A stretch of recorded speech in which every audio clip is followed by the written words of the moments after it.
ఈ ఆజ్ఞ పొందితిన నేను. చిన్న మాట ప్రార్థన చేసుకుందాం. పరిశుద్ధుడా, ప్రేమ కలిగిన తండ్రి, నీ పరిశుద్ధమైన ఘనమైన నామమునకు ఈ యొక్క శుభ శుక్రవార దినమున నాయనా ప్రభువా, నీ మాటల ధ్యానములోనికి మేము వెళ్ళబోతూ ఉండగా తండ్రి, నీ కృపలో నాయనా ప్రభువా మమ్మల్ని జ్ఞాపకం చేసుకొని ఈ దినం మాకు కావలసినటువంటి మా జీవితాలకు ఉపయోగపడేటటువంటి నాయనా మమ్మల్ని మార్చేటటువంటి నీ పరిశుద్ధ లేఖన మాటలను మా హృదయాలలోనికి పోనీయటానికి నాయనా ప్రభువా మేమందరము సిద్ధపడి ఉండగా నాయనా సూటిగా నేరుగా మీరు మాతో మాట్లాడి మా హృదయాలను పరిశోధించే దేవా, మా హృదయములలో ఏ చెడులకు చోటు ఇవ్వకుండా సాతాను ఆలోచనలకు స్థలం ఇయ్యక తండ్రి, నీ మాటలను అమూల్యమైనటువంటి వాక్యాన్ని నేను అక్కడ పొందుపరుచుకున్నట్లుగా మీ కృపలో మమ్మల్ని జ్ఞాపకం చేసుకొని తండ్రి నాయన అయోగ్యులను, దేనికి పనికిరానటువంటి వాడను ఆయన నన్ను మీరు నిలువబెట్టుకొని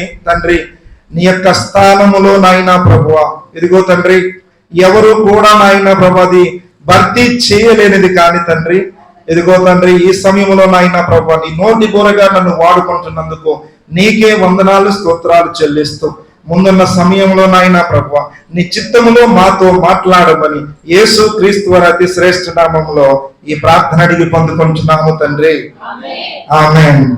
ఆమేన్. మరి యేసయ్య సిలువలో ఆయన ఎందుకు మరణించాడు? యేసుక్రీస్తు ప్రభువారు సిలువలో ఎందుకు మరణించాడు? మనము సిలువ, యేసయ్య, పాపము, ఈ మూడు మాటలు సిలువ, యేసయ్య, పాపం. ఓకే, పాపము చేయటం వలన దానికి శిక్ష వచ్చింది.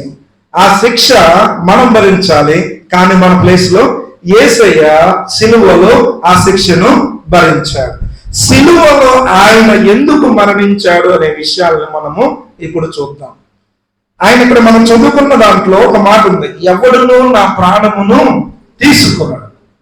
మరి ఎవడును ఆయన ప్రాణమును తీసుకొనడు, కానీ మరి ఆయన ఎలా చనిపోయాడు అని అంటే ఆయనంతగా ఆయనే అప్పగించబడితేనే ఆయన చనిపోయాడు. ఒకవేళ ఆయన తప్పించుకోవాలంటే తప్పించుకోలేడా? ఒకవేళ ఆయన ఈ మరణము నుండి తప్పించుకోవాలంటే ఆయన తప్పించుకోలేడా? తప్పించుకోగలడు. కానీ అది ఎందుకు జరిగింది అని మనం ఆలోచన చేస్తే ఆ సిలువే లేకపోతే మన జీవితాలకి విలువే లేదండి. ఆ సిలువే లేకపోతే మన జీవితాలకు విలువే లేదు. చూడండి, క్రీస్తు సిలువ మరణం ఎందుకోసము అనంటే పౌలు గారు చెప్తా ఉంటాడు. రోమీయులకు రాసినటువంటి పత్రిక 5వ అధ్యాయము 11వ వచనం ఒకసారి చూద్దాం. రోమీయులకు రాసినటువంటి పత్రిక 5వ అధ్యాయం 11.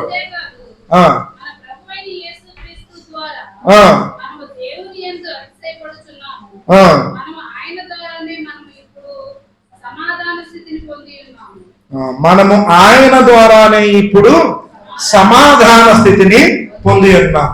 ఒకవేళ యేసు క్రీస్తు ప్రభువారు సిలువ పైన మరణించకపోతే, ఎందుకు మరణించారు అని చెప్తున్నారు కదా, నీకు నాకు తన యొక్క బిడ్డలుగా ఉండటానికి యోగ్యత కల్పించి సమాధానము లేనటువంటి మీ కుటుంబాలలో, మీ వ్యక్తిగత జీవితాలలో అసమాధానమైన పరిస్థితి నుండి సమాధానాన్ని కలిగించటానికి ఆయన చనిపోయాడు. ఇంకొక విషయం చెప్తాను అందులోనే, ఆయన దేని గురించి చనిపోయాడనంటే మనకు ఉగ్రత, మన మీదకి ఉగ్రత రాబోతుండగా ఆ ఉగ్రత నుండి మనం రక్షించటానికే ఆయన చనిపోయాడు. ఆయన దేనికోసం చనిపోయాడు అని అంటే మనల్ని ఉగ్రత నుండి రక్షించటానికి ఆయన చనిపోయాడు. సమాధాన స్థితిని మనకి ఇవ్వటానికి, నెమ్మదిని మనకి ఇవ్వటానికి, నీవు పనులతో, ఒత్తిడితో, ఇరుకులతో, ఇబ్బందులతో నువ్వు ఉన్నప్పుడు రా బిడ్డ, నా దగ్గరికి రా, నీకు నెమ్మదిని ఇస్తాను, సమాధానాన్ని ఇస్తాను అని చెప్పడానికి ఆయన చనిపోయాడు. అంతేకాదు ఎఫెసీకి రాసినటువంటి పత్రికలో కూడా 2వ అధ్యాయము 1వ వచనంలో ఒక మాట చూస్తాం. మీరు అపరాధముల చేతను పాపముల చేతను మీరు చచ్చిన వారై ఉండగా ఆయన మిమ్మల్ని క్రీస్తుతో కూడా బ్రతికించాడు. అంటే మనల్ని బ్రతికించటానికి ఆయన చచ్చిపోయాడు. మనల్ని బ్రతికించటానికి ఆయన మరణించాడు. మనం ఎలా చచ్చిపోయాం? అసలు ఎలా చచ్చిన వారమై ఉన్నాం? అపరాధముల చేత, పాపముల చేత చచ్చిన వారమై ఉండగా. మన జీవితంలో నిజంగా బ్రతుకుచున్నామనే పేరు ఉన్నది, కానీ మనము మృతులమే. ఎలా చచ్చిపోయాం? మనం అపరాధాలు చేసి చచ్చిపోయాం, పాపము చేసి చచ్చిపోయాం. అలాంటి వారికి జీవం ఇవ్వడానికి ఆయన మరణము ఈ రోజు కారణమైనది. నువ్వు నేను చచ్చిపోతే మన ఊర్లో మన బంధువులు కొన్ని రోజుల పాటు గుర్తుపెట్టుకుంటారేమో. కానీ చూడండి, యేసుక్రీస్తు ప్రభువారి యొక్క పుట్టుక చావుని ప్రపంచమంతా కూడా 2000 సంవత్సరాలు దాటిపోయినప్పటికీ కూడా ఎప్పటికీ కూడా మర్చిపోయారండి. మనం ఇప్పటికీ కూడా ఆయన నామమున ఇక్కడ కూడుకుని ఆయన వాక్యాన్ని మనము వింటా ఉన్నాం. ఆయన వాక్యాన్ని మనం వింటా ఉన్నాం. అంటే ఆయన పుట్టుక, ఆయన చావు, ఆయన తిరిగి లేచుట అనేవి చాలా పవిత్రమైనవే, అవి చాలా విలువైనవి. ఈ విషయాలను మనం జ్ఞాపకం చేసుకోవాలి. అంటే మనము అపరాధము చేసి, అంటే చేయకూడనిది చేసి, పాపము చేసి, మాట వినకుండా మన ఇష్టానుసారంగా బ్రతుకుతుంటే నేను ఒక రోజున చచ్చిపోయి నరకంలోకి వెళతామని ఆ విషయాన్ని మనకు తెలియపరచడానికి, మనలను ఆ పాపము నుండి, అపరాధముల నుండి బయటికి లాగటానికి ఆయన ఏమయ్యాడంటే ఆ కలువరి సిలువ పైన చనిపోయాడు. ఆయన మనల్ని బ్రతికించడానికి పోయినారా? ఎవరిని బ్రతికించడానికి? మనల్ని బ్రతికించడానికి ఆయన చనిపోయాడు. నేను మొదటి మాట చెప్పాను, ఆయన మనల్ని ఉగ్రత నుండి రక్షించడానికి ఆయన చనిపోయాడు. రెండవ మాట నేను మీకు చెప్పాను. ఏం చెప్పానండి? ఇప్పుడు రెండవ మాట, మనల్ని బ్రతికించడానికి, మనల్ని బ్రతికించట కొరకు ఆయన చనిపోయాను. అంతేకాదు, రండి మత్తయి సువార్త 20వ అధ్యాయము 28వ వచనం ఒకసారి చూద్దాం. మత్తయి సువార్త 20వ అధ్యాయం 28. మనుష్య కుమారుడు పరిచారము చేయించుకున్నటకు రాలేదు గాని పరిచారము చేయుటకును అనేకులకు ప్రతిగా విమోచన క్రయధనముగా తన ప్రాణమునిచ్చుటకును వచ్చెనని చెప్పెను. అంటే ఈ చదువుకున్నటువంటి మాటలో ఆయన ఎలా వచ్చాడు?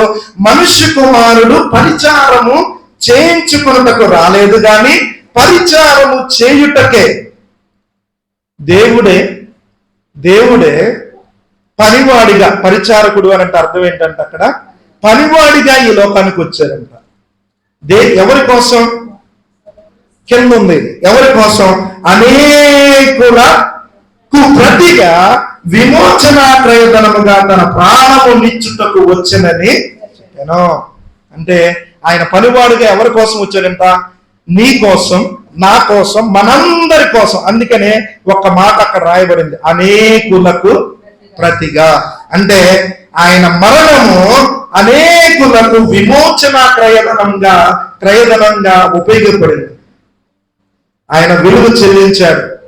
ఆ విలువ చెల్లించటం వలన మన జీవితాలకి ఈ రోజున విలువ వచ్చింది. అంటే క్రీస్తు సిలువలో మరణించడం వలన, అంటే చూడండి, అనేకుల విమోచన క్రయధనం కొరకు ఆయన మరణించాడు. ఆయన దేనికోసం మరణించాడు? మూడవ మాట నేను చెప్పింది, విమోచన క్రయధనం కొరకు. ఓకే, అంతేకాదు ప్రియులారా, జ్ఞాపకం చేసుకునండి, యేసుక్రీస్తు ప్రభు వారి యొక్క చావు అంటే మరణము అనేది అది ఊరకనే ఏదో సాధారణమైనటువంటి మనుషులు చనిపోయేటువంటి చావు కాదు. ఆ చావు, ఆ మరణము అనేది అనేక మంది కోసము చేయబడినది. అనేక మంది కోసం, అనేక మంది కొరకు రక్తము కార్చబడి విలువైన మరణముగా అది ఎప్పటికీ చరిత్ర పుస్తకాల్లో, పుటల్లో అది ఎప్పటికీ అలా స్టోర్ చేయబడినటువంటిదే. అయితే భక్తుడు అంటా ఉన్నారు, ఆయన చెల్లించినటువంటి ఆయన ఆ కలువరి సిలువకు విలువ మనము కట్టలేమంట. అది ఎప్పటికీ అట్లు ఉండవలసినదే, అది ఎప్పటికీ అట్లు ఉండవలసినదే. దానికి మనము విలువ చెల్లించలేము, అంత విలువైనది ఆ మరణం. నేను ఇంకొక మాట మీకు చూపిస్తాను. గలతీయులకు రాసినటువంటి పత్రిక 3వ అధ్యాయము 13-14 వచనాలు చూద్దాం.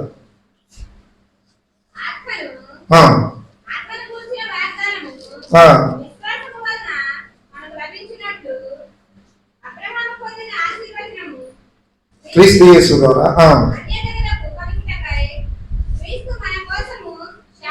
క్రీస్తు మన కోసము శాపమై మనలను ధర్మశాస్త్రము యొక్క శాపము నుండి విమోచించెను. ఇందును గూర్చి మాను మీద వేలాడిన ప్రతి వాడును శాపగ్రస్తుడు అని రాయబడి ఉన్నది. ఇక్కడ చదువుకున్న మాటలో ఒక చక్కని మాట ఉంది. అంటే క్రీస్తు మన కోసము శాపమై మనలను ఏం చేశాడండి? ఆయన విమోచించాడు. ఆయన శాపమై మనల్ని విమోచించాడు. అంటే మనలను శాపము నుండి విమోచించడానికే ఆయన మరణించాడు. మనలను శాపము నుండి విమోచించటానికి ఆయన మరణించాడు. లేకపోతే మనము అందరము ఇంకా శాపగ్రస్తులుగానే, మాను మీద వేలాడదీయబడిన ప్రతివాడు కూడా శాపగ్రస్తుడే. అందుకనే మనందరము వేలాడదీయబడటం ఆయనకి ఇష్టం లేదు కనుక మనందరికీ ప్రతిగా ఆయనే విలువ చెల్లించేశాడు. ఆయనే ఎలా చెల్లించాడు? మనందరికీ రావాల్సినటువంటి శాప పాపాలు మొత్తం ఆయన మీద తీసుకుని ఆయన శాపగ్రస్తుడయ్యాడు. అంతేకాదు ప్రియులారా, రండి ఇంకొక మాట నేను మీకు చూపిస్తాను త్వరగా. రోమీయులకు రాసినటువంటి పత్రిక 4వ అధ్యాయము చివరి వచనం 25వ వచనం. మన అపరాధముల నిమిత్తము అప్పగింపబడి మనము నీతిమంతులుగా తీర్చబడుట కొరకై లేపబడెను. చూడండి, ఆయన ఎందుకు అప్పగించబడ్డాడు అనంట? మన అపరాధముల నిమిత్తం, మనం చేసినటువంటి అపరాధముల నిమిత్తం, పాపముల నిమిత్తం ఆయన ఏం చేయబడ్డాడు? సిలువ వేయబడ్డాడు. మొత్తం కూడా మీరు ఆలోచన చేయండి.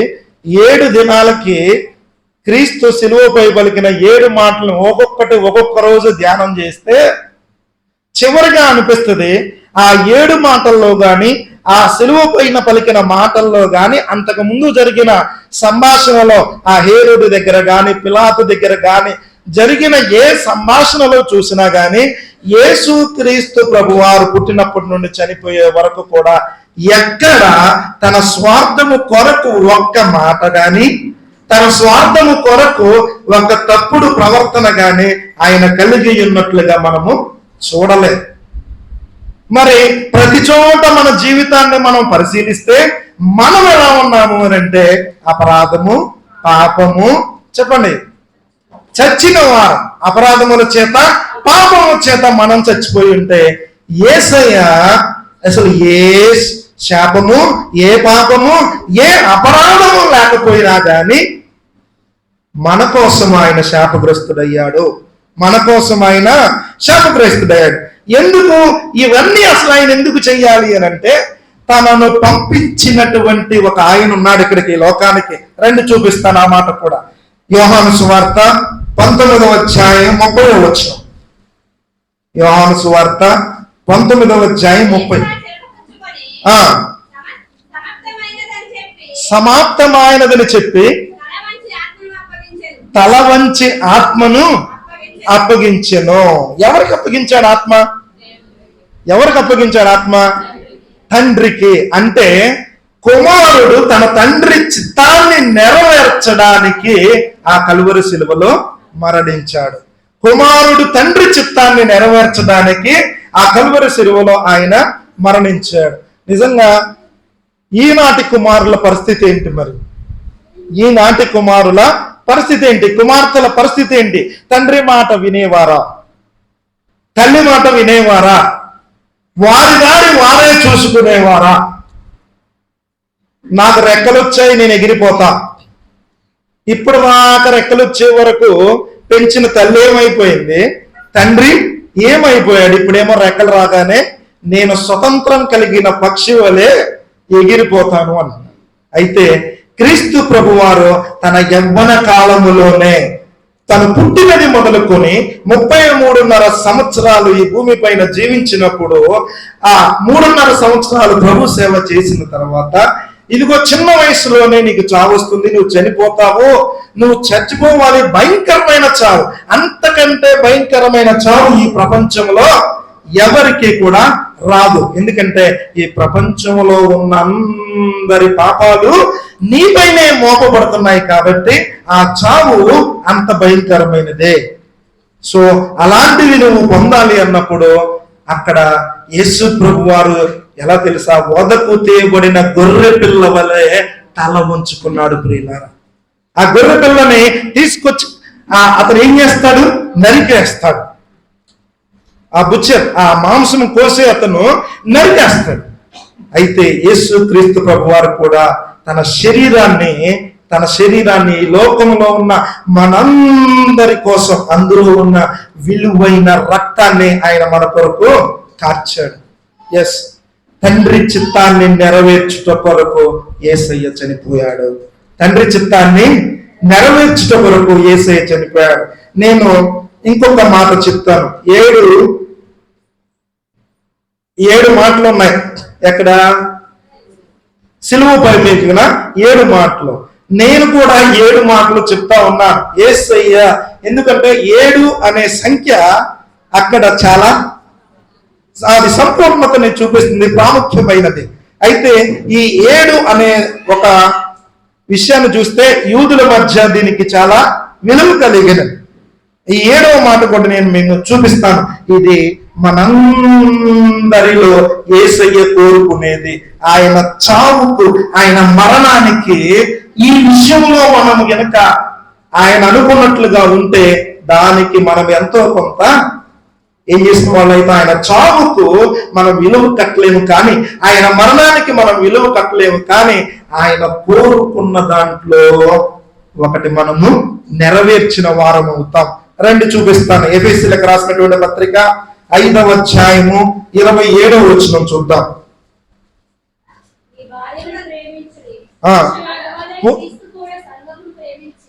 ఇక్కడ నుంచి చదవండి, ఇక్కడ నుంచి.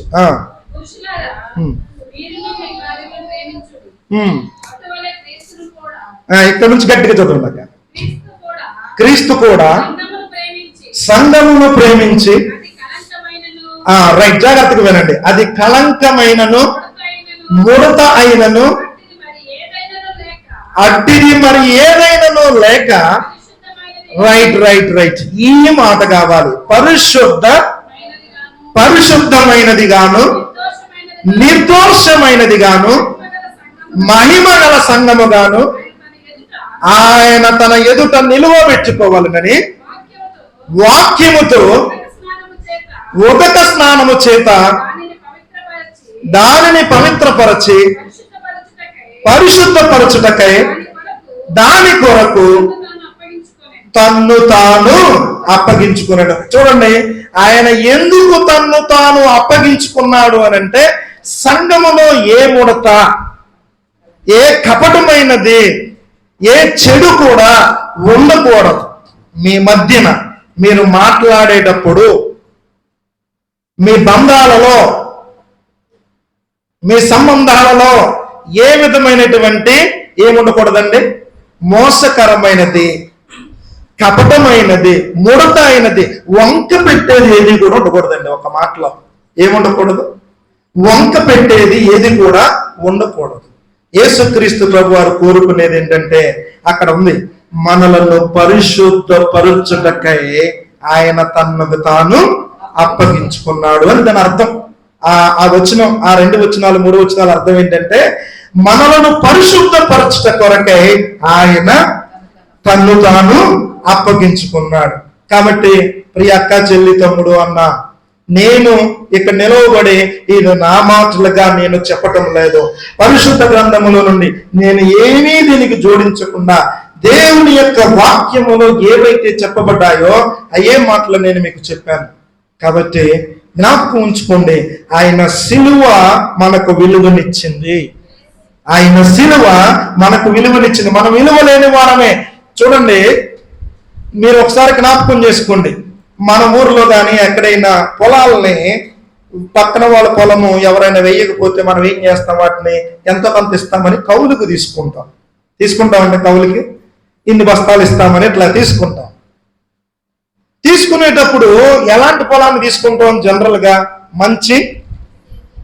మంచి నీళ్లు అందుబాటులో ఉన్నది, చక్కగా పొలం వేస్తే పండేది, అన్ని మంచి భూమి, శ్రేష్టమైన భూమిని ఎన్నుకుంటాం.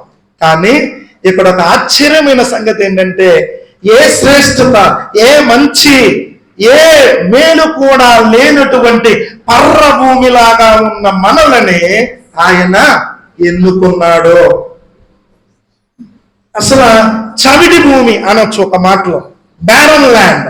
ఈ చవిటి భూమిని ఆయన ఎన్నుకున్నాడు. ఎందుకో తెలుసా? ఎందుకనంటే ఆయన మనల్ని ప్రేమించాడు. దేవుడు లోకమును ఎంతో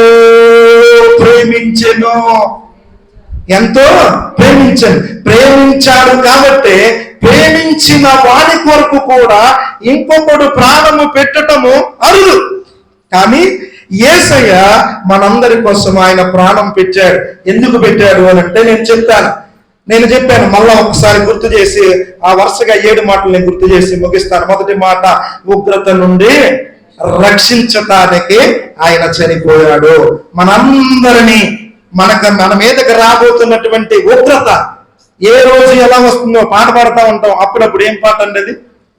అదే ఆ రోజు యేసయ్య ఉగ్రత రోజు,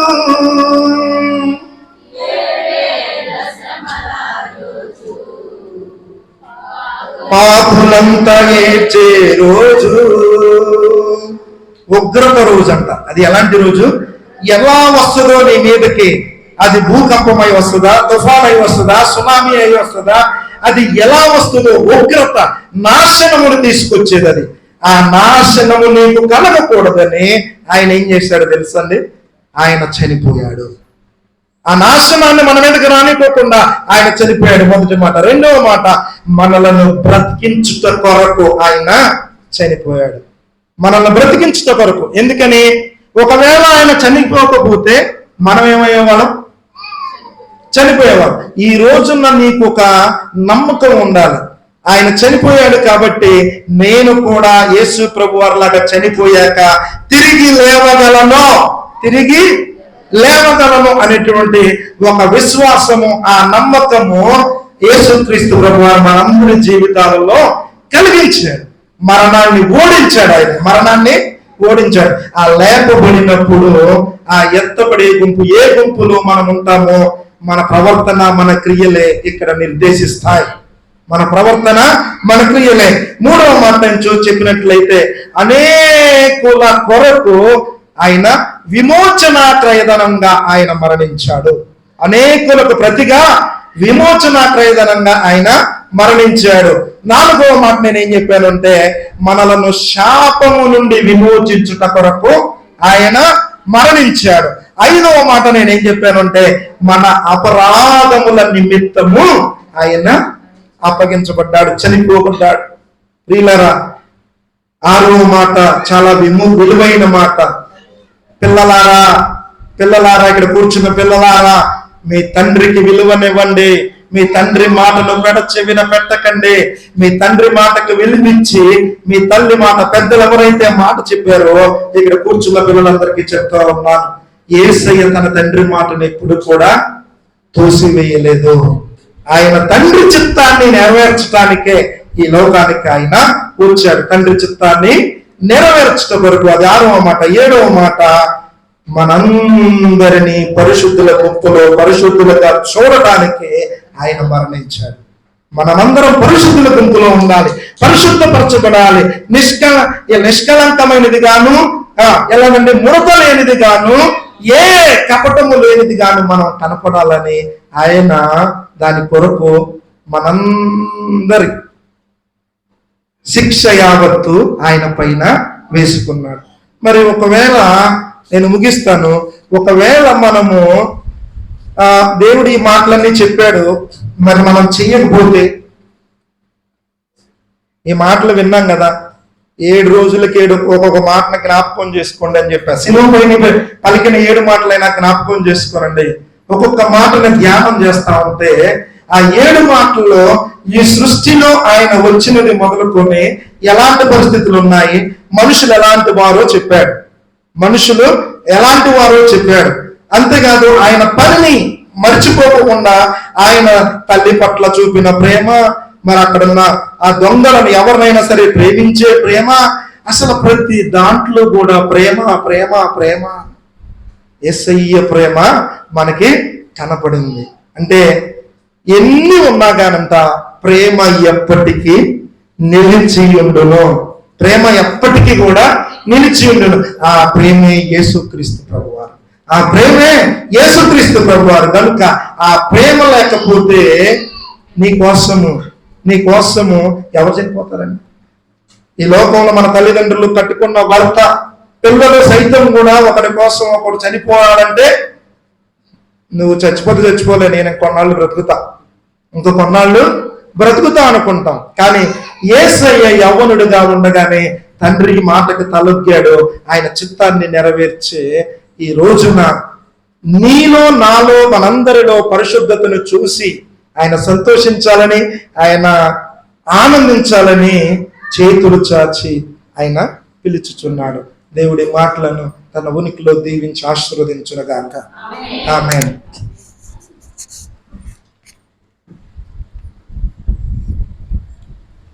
రమేష్ గారికి ప్రత్యేకమైన వందనాలు తెలియజేస్తా ఉంటున్నా. చాలా సార్లు వర్తమానం వినే ఉంటాం, దేవుడు మన కొరకు ఈ రీతిలో చనిపోయాడని. ఈ రోజు మరలా ఈ పర్టికులర్ అయినటువంటి అంశాలు మన జ్ఞాపకం చేసుకోవడం మనకెంతో ఆశీర్వాదకరం. చాలా విలువగా, చాలా వివరంగా తెలియచేసినటువంటి రమేష్ గారికి, సహోదరులకి ప్రత్యేకమైన వందనాలు తెలియజేస్తా ఉంటున్నా. మరి మా సంఘంలో అంటే మన సంఘంలో ఈ రీతిగా దైవ సందేశాలను ఇవ్వడానికి మరి సహోదరులు దేవుడు ప్రేరేపించి వాడుకుంటున్న విధానం కొరకే దేవునికి మహిమ కలుగును గాక. దేవుడు మీ కుటుంబాన్ని దీవించును గాక. దయచేసి గమనించండి, మరి పీఠిక ప్రసంగం అయినది. తదుపరి మరి ఒక పాట పాడుకొని మనము మాటల ధ్యానం కొరకు సిద్ధపడదాం. 7 మాటలు చదివేవారు నేను లెసన్స్ ఇచ్చేసాను. మరి 7 మాటలు ప్రసంగించేవారు వారు కూడా రెడీగా ఉన్నారు. ఇప్పుడు రెడీగా ఉండవలసింది ఎవరయ్యా అంటే 7 మాటలకి ప్రార్థన చేసేవారు. 7 మాటలకి ప్రార్థన చేసేవారు. మొదటి మాటకి అమ్మ రత్నకుమారమ్మకి ప్రార్థన అవకాశం ఇస్తా ఉంటున్నా. దయచేసి గమనించిన అలా మాటలు అయిపోయిన తర్వాత ఆ మాట గురించి ఏం ప్రసంగం చేశారు, ఆ మాట మనతో ఏం మాట్లాడుతుంది అనే దాని మీద ప్రార్థన చేయాలి. అర్థమవుతుందా? ప్రార్థన చేసేవారు దేని గురించి ప్రార్థన చేయాలంటే ఆ విత్తబడినటువంటి మాట ఎవరితో మాట్లాడారు, మనతో మాట్లాడడం ద్వారా మనం ఏమి నేర్చుకోవాలి అనే అంశం మీద చిన్న ప్రార్థన చేయాలి అనే విషయాన్ని మీకు తెలియజేస్తా ఉంటున్నా. మరి 3 గంటల కల్లా మనం ముగించుకోవాలి కాబట్టి మరి ఒక పాట పాడుకొని మనము 7 మాటల ధ్యానంలోకి వెళ్దాం. ఓకేనా? అందరూ అడిగి ఉన్నారా? నిద్ర వస్తుంది కదా, చక్కగా నిద్ర వస్తుంది. రేకుల కింద కూర్చున్నా కూడా మనకు నిద్ర వస్తుంది. యాక్చువల్గా నేను వచ్చేటప్పుడు అనుకున్నా, ఈ రేకుల కింద ఎలా కూర్చుంటారు ఆరాధనలో, కొత్త మందిరంలో కూర్చుంటే చాలా బాగా ఆరాధన జరిగేది కదా, చల్లగుంటుంది అనుకున్నా. ఆ చల్లగుంటే ఇంకా నిద్రపోయే వాళ్ళేమో. ఇంత వేడిలో కూడా నిద్రపోతున్నారంటే చల్లగుంటే ఇంకా నిద్రపోయే వాళ్ళేమో. దయచేసి గమనించండి, మందిరాన్ని మనము వాడుకోవాలి. పరవసంగం ఎంతమంది తెలుసు? పరవసంగం తెలుసా?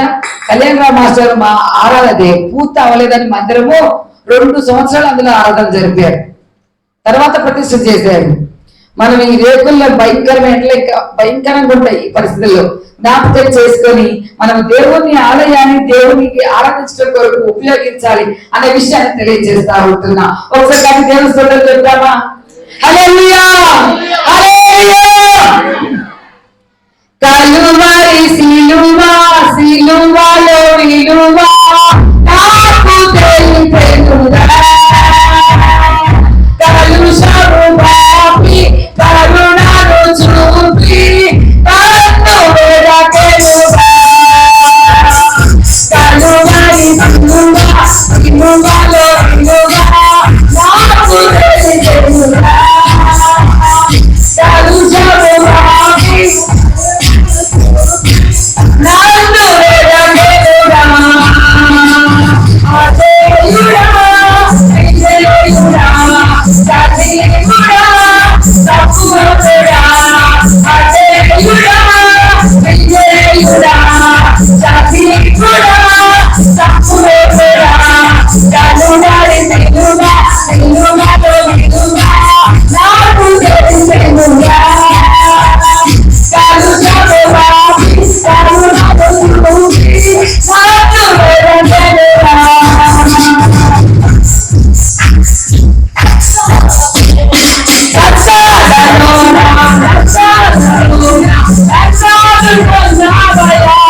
ఎవరిలో కూడా ఉత్సాహంగా అనిపించట్లా. దేవుడు ఎందుకు మరణించాడు అని మరి సహోదరులు చెప్తా ఉంటే ఆ విన్న మాటలను బట్టి దేవుడు నన్ను ప్రేరేపించి ఈ పాట తీసింది నేను. ఇప్పుడు ఆ వాక్యం ద్వారా మనకి ఏం తెలిసింది?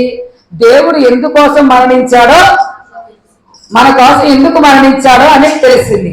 మరి మన కోసం మరణించినప్పుడు మన కోసం ఎవరైనా సహాయం చేస్తే ఎంత పొందుతాం? ఆపదలో ఉన్నప్పుడు, అవసరంలో ఉన్నప్పుడు ఎవరైనా గబుక్కున 2-3 లక్షలు అవసరం అనుకోండి, గబుక్కుని తీసుకొచ్చి 2-3 లక్షలు ఇస్తే మనం వాళ్ళు ఎక్కడ పెడతాం చెప్పండి? ములక చెట్టు ఎక్కిద్దామా లేదా? ఇప్పుడు ఏదైనా ములక చెట్టు ఎక్కిద్దామా? గట్టిగా చప్పట కొట్టి తెలుసు. హల్లెలూయా హల్లెలూయా.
సిద్ధపడదాం. ప్రార్థన. పరిశుద్ధుడా, మహోన్నతుడా, మహాగరుడా, ఈ పరిశుద్ధ నామమునకు వందనాలు, స్తోత్రాలయ్యా. ఎంత గొప్ప దేవుడు ప్రభువా, మా కొరకు ప్రాణాన్ని ఇచ్చిన దేవుడు అయ్యా.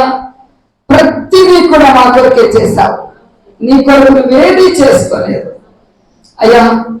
తండ్రి, మమ్మల్ని ఉగ్రత నుంచి రక్షించడానికి, మేము సమాధాన స్థితిని పొందుకోవడానికి, మమ్మల్ని విమోచించడానికి, శాపం నుండి విడిపించడానికి తండ్రి అయ్యా ప్రభువా, మమ్మల్ని పరిశుద్ధపరచడానికి, తండ్రి చిత్తము నెరవేర్చడానికి, తండ్రి మమ్మల్ని పరిశుద్ధపరచడానికి, పవిత్రపరచడానికి నీవు మరణించావు. నిజము తండ్రి.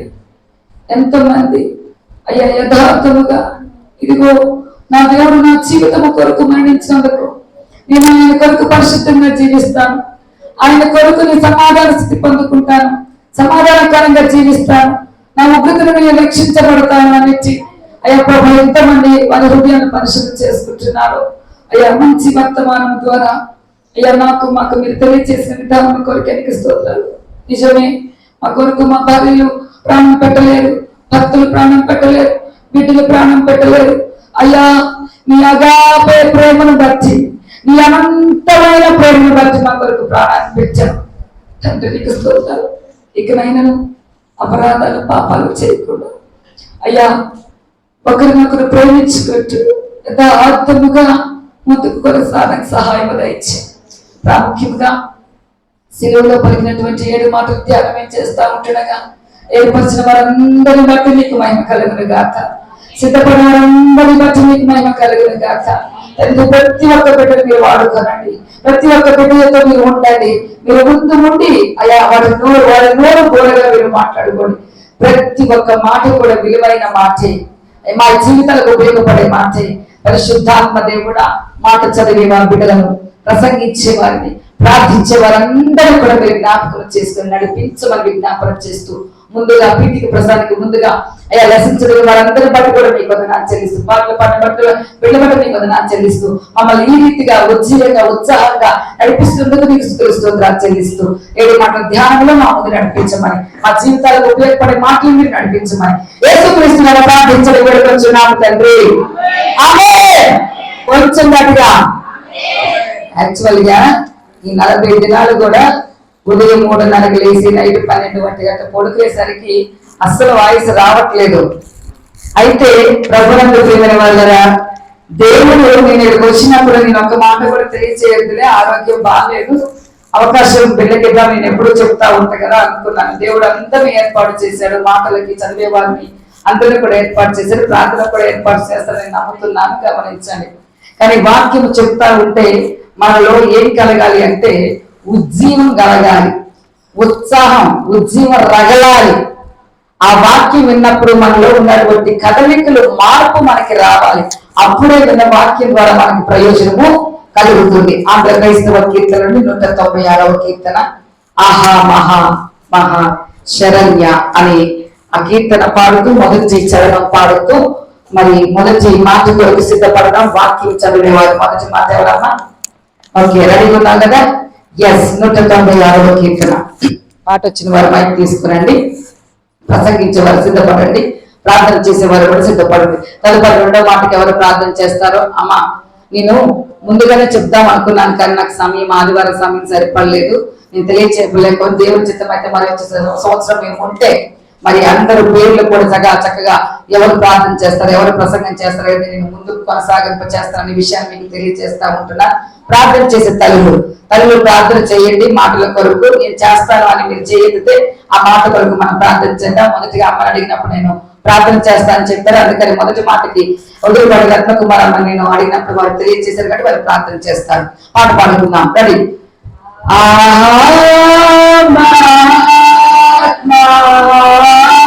శరణ్య హరి మోచక ద్రోహాలహిమ చంపేరియునా దోషమే కదా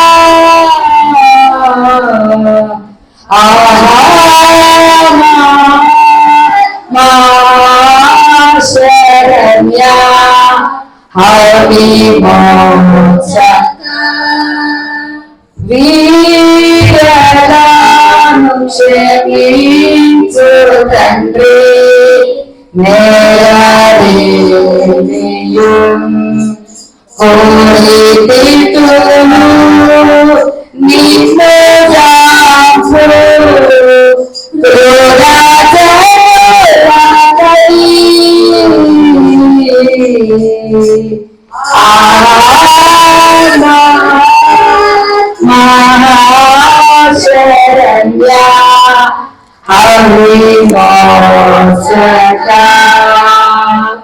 మొదటి మాట చదివే బిడ్డను ప్రత్యేకంగా ఆహ్వానిస్తా ఉంటున్నా. సిలువలో పలికిన మొదటి పాట రిఫరెన్స్ తో సహా.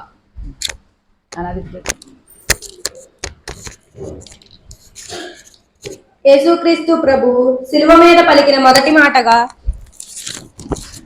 లూకా సువార్త 23వ అధ్యాయము 34వ వచనము. మొదటి మాటగా లూకా సువార్త 23వ అధ్యాయము 34వ వచనము. యేసు తండ్రి వీరేమి చేయుచున్నారో వీరెరుగును కనుక వీరిని క్షమించుమని చెప్పును. వారు ఆయన వస్త్రములు పంచుకొనుటకై చీట్లు వేసిరి. వాక్యం చదివి వినిపించిన ఎవరి బిడ్డకు వందనాలు. యేసు తండ్రి కదా నాన్న, యేసు తండ్రి. పక్కన ఒక గుర్తుందా? అక్కడ ఉందా? ఆ గుర్తు చదివితే మనకి ఆ మ్యాటర్ ఏంటో అర్థమవుతుంది. ఓకేనా? God bless you. మరి మొదటి మాటను ధ్యానించడానికి యవన కుమారుడు సతీష్ ని ప్రేమతో ఆహ్వానిస్తా ఉంటున్నాం. ఈ సతీష్ ని ప్రత్యేకంగా ఆహ్వానిస్తా ఉంటున్నాం.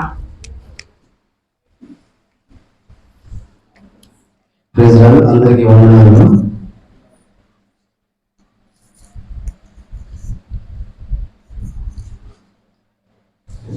యేసు శిలువలో పలికిన మొదటి మాట గురించి మనం జ్ఞాపకం చేసుకుందాము. ముందుగా ప్రార్థన చేసుకుందాము. మహోన్నతుడు మహోన్నతుడ ప్రియ పరలోక తండ్రి, నీ ఘనమైన పదాలకు వందనాస్తుల స్తోత్రాలైన ఇదిగో దేవా, మీరు శిలువలో పలికిన మొదటి మాట గురించి మేము మాట్లాడుతుండగా మీరు మాతో మాట్లాడి మాకు తోడుగా ఉండి నడిపించమని యేసుక్రీస్తు పరిశుద్ధ నామపేట అడిగి వేడుకుంటున్నాం తండ్రి.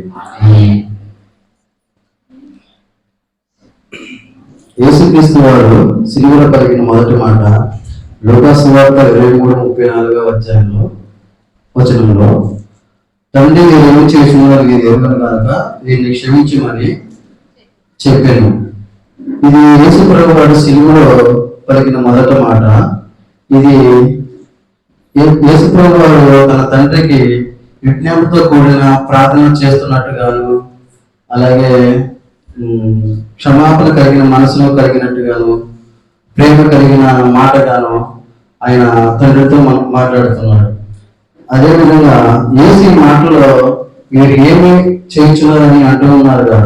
వీరు అనగా ఎవరైనా అంటే మనం ప్రజలు సైనికులు, పరిసైకులు మరియు అక్కడ ఉన్నారు.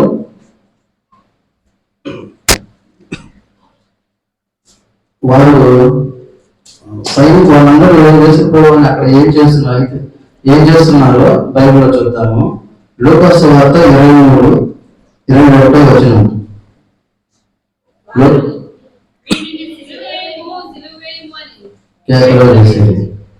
ఈ వచనంలో ప్రభువారిని దోషిగా నిలబెట్టి ఉన్నారు. అప్పుడు ఆయన వీరిని సిలువ వేయమని కేకలు వేసింది. అనేక మంది అక్కడ ఉన్న జనులు యేసు ప్రభుని సిలువ వేయమని కేకలు వేసింది. అప్పుడు పిలాతు దగ్గర తీసుకెళ్ళినప్పుడు పిలాతు వారితో నేను ఏమి చేయమని వారందరినీ అడగగా అక్కడ ఉన్న ప్రతి ఒక్కరు కూడా యేసు ప్రభుని సిలువని కేక వేశారు. చూసారా, ఆయన మన కోసం ఎంత త్యాగం చేసినా కానీ వారు అక్కడ యేసు ప్రభుని అన్యాయం తీర్పు తీర్చి సిలువని బిగ్గరగా కేకలు వేస్తూ ఉన్నారు. ఆయన చేత అనేక అద్భుత కార్యములు చూచి కూడా, అనేక సూచక క్రియలు చూచి కూడా ఆయన సిలువ వేయమని బిగ్గరగా కేకలు వేస్తూ ఉన్నారు. మరియు మత్తయి సువార్త 27వ అధ్యాయం 67వ వచనం.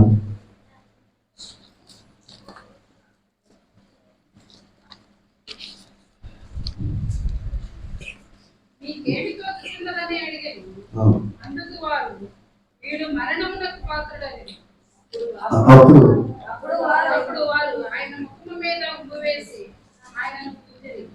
కొందరు ఆయనను అరచేతులతో కొట్టి కొట్టిన వాడెవడో ప్రవచింపమని పేతురు వెనుకట.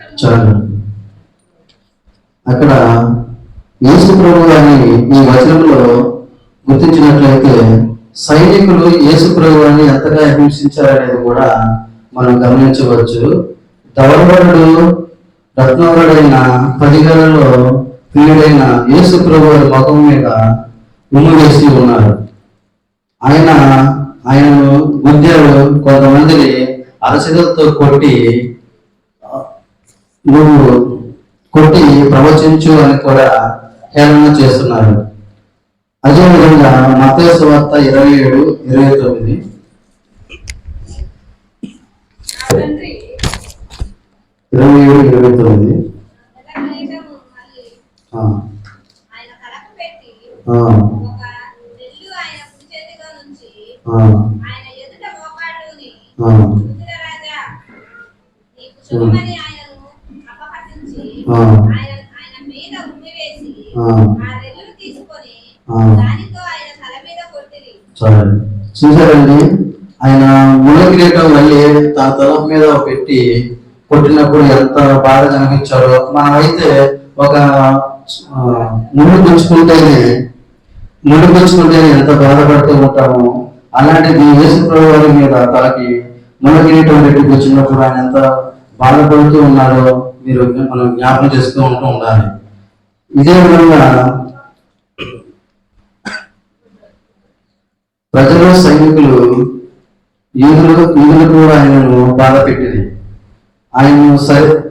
అయినా సరే యేసుప్రభు వారు వారిని మీరేమి చేస్తున్నారో వీరు వెలుగులని అంటున్నారు. వారందరూ యేసుప్రభు వారి మీద నిందలు వేశారు, ఉమ్ము వేశారు, హేళన చేశారు, గుద్దారు, అరచేతులతో కొట్టి ప్రవచించు అని అంటున్నారు. అదేవిధంగా సిలువేయమని కూడా కేకలు వేస్తున్నారు. అయినా సరే యేసుకు వారు వీరిని ఏమి చేస్తున్నారు వీరు ఎరుగులని వారు క్షమించమని ఇంకా అడుగుతున్నారంటే ఆయనకి వారి మీద ఎంత ప్రేమ అంటే అది మీరు గ్రహించారు. హల్లెలూయా. అందువలన వారిని క్షమించి ఆయన తన తండ్రికి విజ్ఞానంతో కూడిన ప్రార్థన చేసి మిమ్మల్ని క్షమించమని వారిని అడుగుతున్నారు. మిమ్మల్ని హింసించే వారిని మీ శత్రువులను ప్రేమించుడి అని మాటకు సిలువలో ఆయన నెరవేర్చుతున్నారు.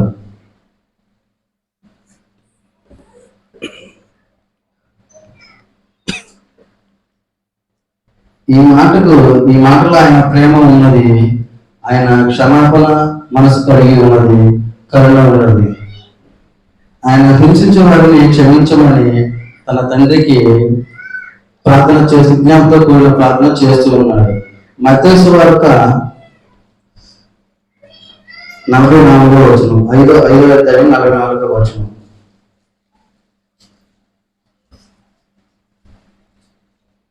నేను మీతో చెప్పున్నదేమనగా మీరు పరలోకమందున్న మీ తండ్రి కుమారులై ఉన్నట్లు మీ శత్రువులను ప్రేమించండి, మిమ్మల్ని హింసించే వారి కొరకు ప్రార్థన చేయండి. ఆయన చెడ్డవారి మీదను మంచివారి మీదను తన సూర్యుని ఉదయింపజేసి నీతిమంతుల మీదను అనీతిమంతుల మీదను వర్షం కురిపించుతున్నాడు. అదేవిధంగా ఈ మాటలో మనము శత్రువులను మనల్ని హింసించే వారిని మనం మిగపడిన వారిని కూడా క్షమించే విధంగా ఉండాలని ఈ మాటలో యేసు ప్రభువు చెప్తూ ఉన్నారు. శత్రువులను మనం హింసించే వారిని అదేవిధంగా మనల్ని ఇరుగుపరుగు వారిని కూడా క్షమించే విధంగా ఉండాలని యేసు ప్రభువు చెప్తూ ఉన్నారు.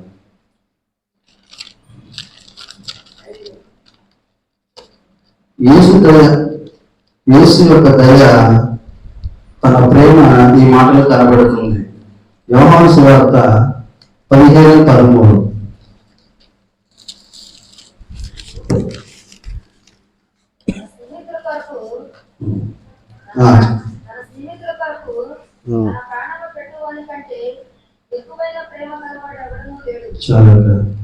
చూసారా, మన కోసం మన పాపల నిమిత్తము యేసు ప్రభు వారు ముళ్ళ కిరీటం ధరించారు, అలాగే సిలువలో రక్తం కార్చారు.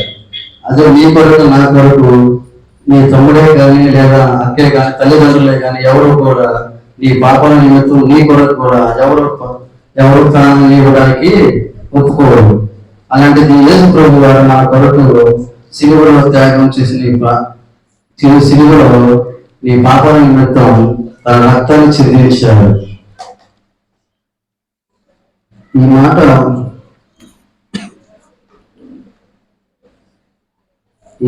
మాట మనకు నెరవేర్చి శత్రువులను సహితము క్షమించగలిగిన హృదయం మనకు కలిగేశారు. కొలసీయులు 3:13.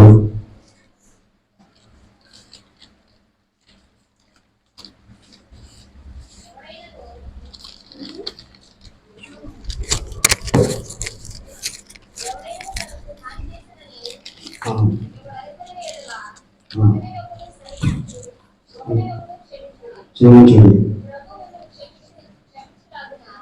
మీరు క్షమించండి.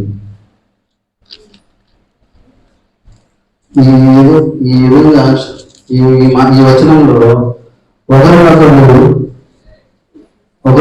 సహించు ఒకరినొకరు క్షమించుకోరు అన్నారు. ప్రభు మిమ్మల్ని క్షమించలాగిన మీరు క్షమించుడి అని దేవుడి వాక్యం ద్వారా మనం తెలియపరుస్తున్నారు. యేసు ప్రభు వారు శిలువలో పలికిన ఆ మాట నిజ జీవితంలో మనం కూడా నెరవేర్చి ఆయన ప్రేమకు కలిగి ఉండేలా నిజమైన క్రైస్తవ జీవితం సాగించాలని ప్రభు పెట్టడం మీ అందరికీ మనం చేస్తున్నాం. ఈ చిన్న మాటలు దేవుడు దీవించును గాక.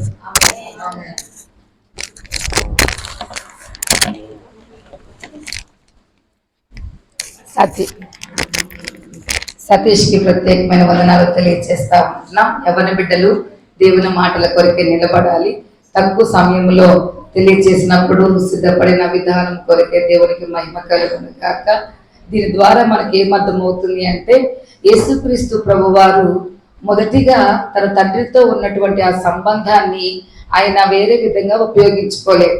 సాధారణంగా మన కుటుంబ జీవితంలో పిల్లలు ఎవరైనా వేరే వారు కొట్టారనుకోండి, వాళ్ళు ఏం చెప్తారు? ఇంటికి వెళ్ళి మా డాడీ తోటి చెప్తా, నీ సంగతి చూపిస్తా అని గబగబా వెళ్ళి డాడీకి కంప్లైంట్ ఇస్తాం.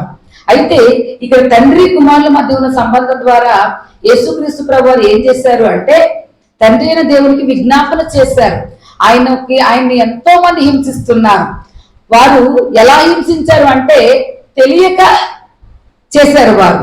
అప్పుడు వారికి తెలియదు, లేఖనం నెరవేరట్లు జరిగాయి కానీ వారు యేసు ప్రభువాన్ని హింసిస్తున్న సంగతి వారికి తెలియదు.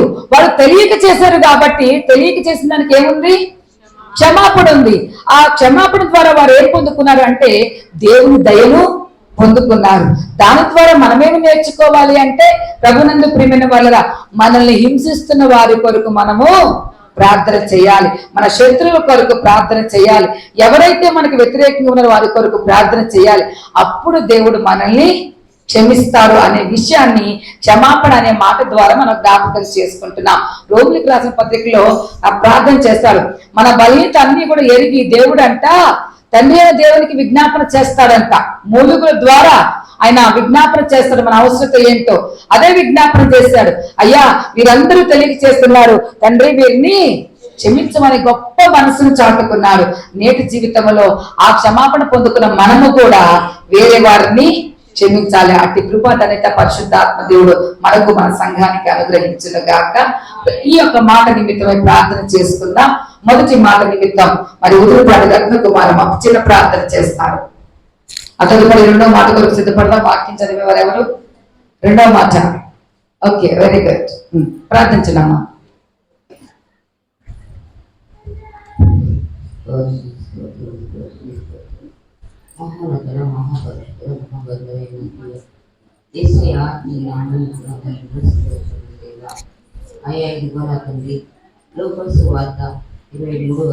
అవునయ్యా.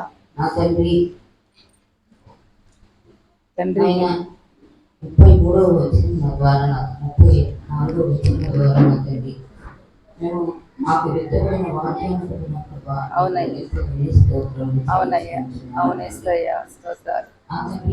ఏం చేయించున్నారో వీరిని క్షమించమని చెప్పిన దేవా స్తోత్రమయ్యా, స్తోత్రమయ్యా. అవును ప్రభా, ఆయన ఈ వాక్యాన్ని విలువపడుకున్న ప్రభా మేము నా తండ్రి ఏం చేస్తున్నాము మాకు దిక్కు తోసిన స్థితిలో మేము మాట్లాడుచున్నాం తండ్రి. అయ్యా నా తండ్రి, ప్రతి పాపమును నా తండ్రి వివరించగలిగిన దేవుడు కనుక నా తండ్రి, అయ్యా నీ నామములో నా ప్రభువా ఎంతో ధన్యత ఘనత ఉంది నా ప్రభువా. అయ్యా నా తండ్రి, మేము చేస్తున్నాము నా తండ్రి, మాకు తెలియని స్థితిలో నా ప్రభువా మా మౌఖపు జీవితాలు జీవిస్తున్న నా ప్రభువా నేను వేడుకొచ్చున్నాం దేవా. అవునయ్యా. ఇదిగో నా తండ్రి, ఈ